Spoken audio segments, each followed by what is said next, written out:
How's it going, you guys? It is Will here, and I have a big surprise for you for today's video. Today we're looking at Bandai's Grand King Ghidorah from Rebirth of Mothra 3. Guys, I finally copped a Grand King Ghidorah. This has been like one of my most wanted figures for so many years now, and I finally came across him on eBay, and it was just one of those deals I could not pass up, because I knew if I did, I would have kicked myself for it later on. So I snagged him up, even got him with the box, and I'm just excited, you know? Before this, my favorite King Ghidorah figure that I owned was my GMK King Ghidorah. Which I still love the GMK King Ghidorah. I think it's probably the most accurate King Ghidorah sculpt. But I don't know, this Grand King Ghidorah, it's talking to me. I think I might have a new favorite King Ghidorah in my collection now. Oh my god, he's so tiny in comparison. Let's look at that. I used to think this figure was massive, but he just gets completely dwarfed by Grand King Ghidorah. Alright, we'll talk more about these two later. But yeah, you guys, I finally copped a Grand King Ghidorah figure with the box. I'm just hella excited, you know? This figure is massive, you know? It's like the size of an X Plus figure, like a 25 centimeter X Plus figure. He's about that size. So, alright, before we look at him, we're gonna look at his box just really quick. I always love when Bandai has figures that come in boxes, because they always make the boxes look so great. They just make for real great collectibles. So in the front here, picture of Grand King Ghidorah's figure. On the top of the box, very bad picture of the suit, like you can't really make it out. Side of the box has wing instructions. The wings were a pain in the ass to put in, by the way, because they're at a weird angle. Side of the box, just another black and white picture. And the back of the box just has another angle of the figure. So yeah, really nice box, but we're gonna look at Grand King Ghidorah right now. Yo, seriously, this guy just has an evil, sadistic look on his face. Just look at this middle head snarling. As a matter of fact, all three heads have these really evil, sadistic faces. Just look at them. You got that one, and then you got this one. All three heads just have really evil, sadistic-looking faces, but I love it. That's part of this King Ghidorah's character, you know? And this figure does a great job of capturing the look of Grand King Ghidorah. I think Grand King Ghidorah and GMK King Ghidorah, those are my two personal favorite King Ghidorah designs. I know a lot of people do like the Heisei one, but to me, Heisei wasn't as intimidating, you know, with his skinny necks. You know, GMK King Ghidorah and Grand King Ghidorah are more bulky, and they just look more intimidating in my opinion. Monsterverse King Ghidorah is pretty good too. I feel like they took inspiration from Grand King Ghidorah, especially in the faces, and there's nothing wrong with that, because Grand King Ghidorah is an amazing design, so I don't mind that Monsterverse kind of took inspiration from it, but I just think, yeah, GMK and Grand King Ghidorah have the best designs overall. That's just my opinion. Yeah, this figure actually does a great job of capturing that look. We're just doing some quick close-ups right now because this figure is incredible. And this came out in 1998, and I think it still holds up. And this figure is massive. You know, he is about the size of a 25 centimeter or 30 centimeter X Plus Godzilla figure. That's how big this figure is. Let's just bring in a 6-inch Godzilla figure to compare. Godzilla 1991, one of my newest buys. And he is just absolutely dwarfed by King Ghidorah here. Hold on. Let's adjust the camera. I know Godzilla is supposed to be smaller than King Ghidorah, but this is, overkill right here. This King Ghidorah could literally pick up this Godzilla like he's nothing and just throw him away. That's how giant this figure is. Now, obviously, this is, way oversized because, in true reality, you know, Godzilla is probably about, this tall compared to King Ghidorah. But this is overkill. That just shows how big this figure is. And I love it. You know, it looks incredible. So if you want to have the ultimate King Ghidorah battle, if you want to make a movie out of it, Grand King Ghidorah might have to be your way to go, because he is an incredible giant Bandai figure. And I think it would make for a great antagonist for a YouTube series. Okay, did some readjusting just so you guys can see both figures together more. Seriously, these big figures are a shelf's worst nightmare. Even a camera's worst nightmare too, because you have to try to get them all in the frame.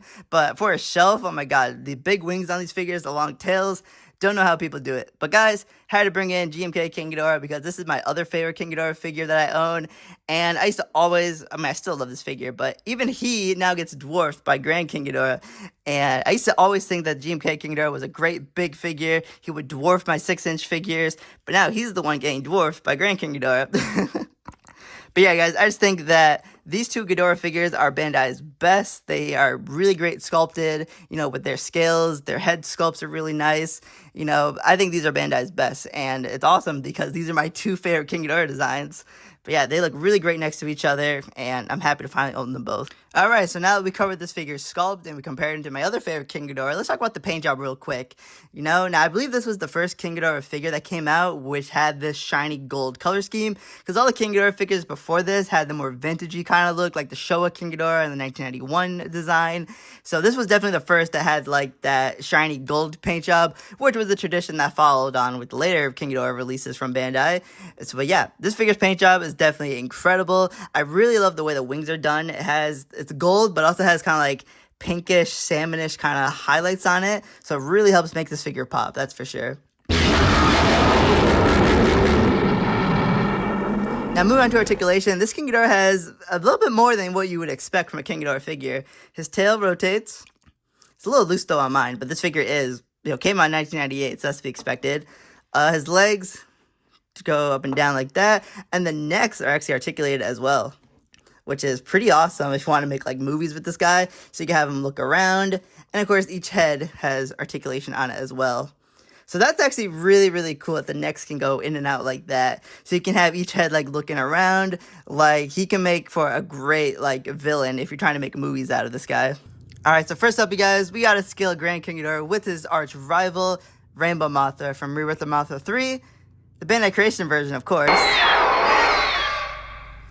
Now, I don't know about you guys, but I feel like this is a tad under scale. I just think this Mothra is a little bit too small. But if I'm being honest, it looks much more intimidating. Like, having a smaller scale, like a 6-inch scale Mothra, I think makes Grand King Ghidorah look much more intimidating. So I feel like this could look really good if you want to make like a fan film out of it, or if you want to try to recreate the movie. This could be a pretty good competitor.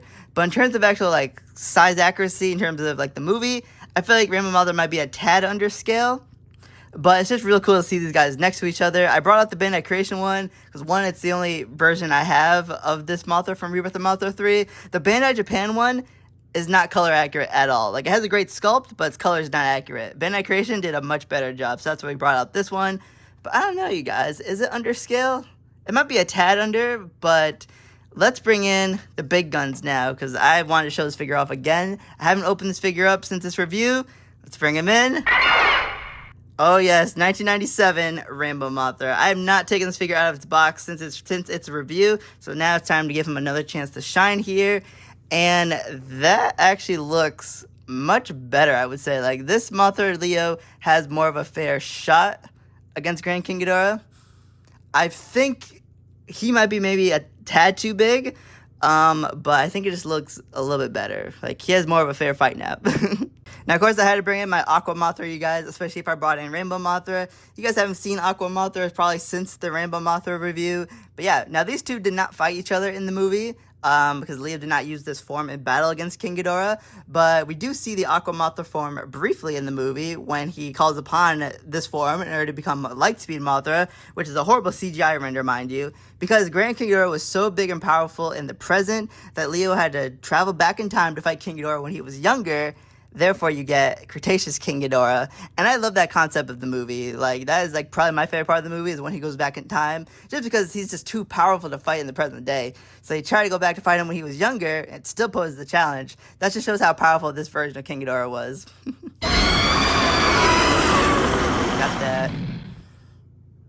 Okay, this just looks epic right here. But guys, I brought back in GMK King Ghidorah just because I wanted to talk about these two iterations of King Ghidorah as characters real quick. Because I think these two iterations have, like, some of the best story origins, you know? Obviously, Showa King Ghidorah has the best story origin, you know? Because he's the OG. He was literally just an extraterrestrial dragon who just wanted to come down and destroy everything. Except for that brief time when he was controlled by Xelians and the Kylax and destroy all monsters. But other than that, you know, he was acting on his own free will. I don't like Heisei or Kaiser Ghidorah's story origins because they are essentially puppets, but both GMK Ghidorah and Grand King Ghidorah are acting on their own free will again. You know, you have GMK Ghidorah, who was an ancient guardian monster in Japan. People didn't know if he was real or not until he showed up at the end of the movie. And then you had Grand King Ghidorah here, who came to Earth millions of years ago as a juvenile, as Cretaceous King Ghidorah. He wiped out the dinosaurs, which is crazy. You actually see him eating dinosaurs in the movie. So, and then he evolved into modern King Ghidorah, Grand King Ghidorah, and he started feasting on humans and children. He would trap them in this dome. Like, it's crazy. That just shows how sadistic this King Ghidorah is. He just wants to wipe out life again. So yeah, really awesome story origins for both these King Ghidorahs. I know a lot of people don't like GMK King Ghidorah because they say he's a good guy, but he's not really a good guy. He's just acting out his duties as a monster. So, yeah, don't listen to the GMK Ghidorah haters. But yeah, these two King Ghidorahs definitely have the best story origin, in my opinion. So guys, this has been just awesome. The fact that I now have Grand King Ghidorah, a figure that's been on my wish list for so many years now. The fact that he's finally in my collection, it's just surreal. I'm still in awe that I actually own this guy now. And I've always loved the Rebirth of Mothra figures, you know. The top of that list, though, was always Rainbow Mothra from 1997. But then after I got him, I had to think, okay, what do I want to get next? And that happened to be Grand King Ghidorah. And I'm just happy I finally own both of these. I think these two are probably the best out of the Rebirth of Mothra figures. Although I do still want to get some like Death Ghidorah or Death Ghidorah. And I would love to get the Armored Mothra, Rainbow Mothra set. Haven't seen many reviews of that figure, so maybe in the future if I could track it down, I would love to feature that on the channel. And Death Ghidorah as well. But between those two, Death Ghidorah, Grand King Ghidorah, I've always wanted Grand King Ghidorah a little bit more, just because I like the design and the paint job a little bit more. So I'm really happy that I finally own Grand King Ghidorah. But yeah, you guys, hope you enjoyed this video. I was hella excited to make this video because after I got this figure, I had to review it like right away. I had another video planned out before this one, and I threw that one out the window just so I can make the Grand King Ghidorah review. That's how excited I was. And you guys, you don't need me to tell you that this is a great figure. We already know, you know, that's why I spent this video doing more comparisons, because I feel like that made the video a little more interesting. You know, if I just had this figure on the screen for like 7-8 minutes, that would have been a little bit boring. I had to bring in the comparisons. You know, I just think it spices the video up a little bit. But yeah, you guys, if you can get this figure at a great deal, don't sleep on it, you know, because you will not regret it. He is a beautiful King Ghidorah figure. Definitely one of Bandai's best, along with GMK King Ghidorah. But yeah, guys, I'll see you all in the next video. Thank you all for watching, and thank you all for your love and support. Leave some comments down below. We can have conversations down there. And guys, I'll see you in the next one.